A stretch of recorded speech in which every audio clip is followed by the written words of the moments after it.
Ракометниот клуб Текстилец во новата сезона настапува во првата лига група Б, а тоа што е новитет во клубот е додавката на името Текстилец Угода Штип, односно воспоставување на соработка со универзитетот. Додавката ние ракометниот клуб уште пред неговата историја неколку пати го има менувано своето име. Значи на почетокот се биле Брегалница, Партизан, РК Штип, 2 години бевме ракометен клуб Бак и од 1997 година сме ракометен клуб Текстилец.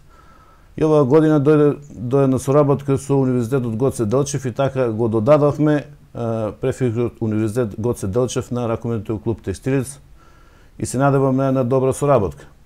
Пред се треба да истакнам дека нашите играчи, односно идните студенти, се ослободени од партиципација за школување, така да школувањето во УГД и е бесплатно. Значи тоа е една добра поволност за нашите играчи. Соработката се надевам дека ќе се продлабочува и ќе биде обострано.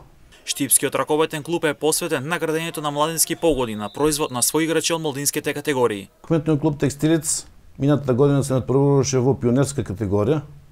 Оваа година тие пионери стигнаа до кадетската лига. Оваа година ќе се надпреваруваме во кадети. Значи имаме една солидна кадетска екипа која може наредните години да довеѓа до првата екипа. Во наредната година се надеваме дека ќе формираме една пионерска екипа која ќе имаме континуитет пионери, кадети, па се надеваме младинци, за да можеме да фаќаме континуитет да наши играчи довеѓат до првата екипа. Интересот за ракомет во Штип има, а ракометниот клуб Текстилец имаше активност пред учениците во основното општинско училиште Тошо Арсов за представување на ракометот како спорт. Ракометот е малку поспецифична игра, не е како фудбалот што може да се игра во двор, во училиште, било дека, значи ние сме по-специфична и правиме напори и ние да привлечеме што е можно повеќе деца да изучуваат оваа вештина. Ние исто така, како од бекарите ги спомнавте, минатата недела правевме една презентација во основното училиште Тошо Арсов, каде што сите ученици од 6, 7, 8 и 9 одделение ги внесовме во сала и нашите ракомети и вршеа како еден вид презентација на ракометната игра, со тие основни додавања, со игра, со тие игри што може да се децата заинтересираат да се бават со спорт.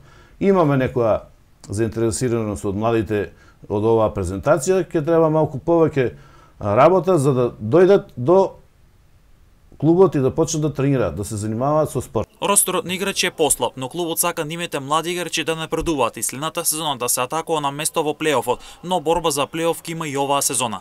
Ние оваа година имаме за цел, ако можеме да дојдеме до тој плейоф. Но околности се такви да во последните месеци неколку играчи го напуштија клубот, отидоа во Свети Никола, имаме тројца играчи, еден отиде во Радовиш, голманот. Од претходните години повторно имам уште еден во Радовиш, значи двајца во Радовиш, 4 до 5 играчи имам во Свети Никола и така да росторот на играчи ни се намалува и ние не можеме да атакуваме на некое повисоко место затоа што сме послаби со. Али ние сакаме да нашите млади деца, да нашите играчи надпредуваат. Значи со играта да напредуваат, полека ќе си дојде и плейофот. Јас се надевам дека на оваа година не се предаваме секако, но во наредната година атакуваме сигурно на плейоф.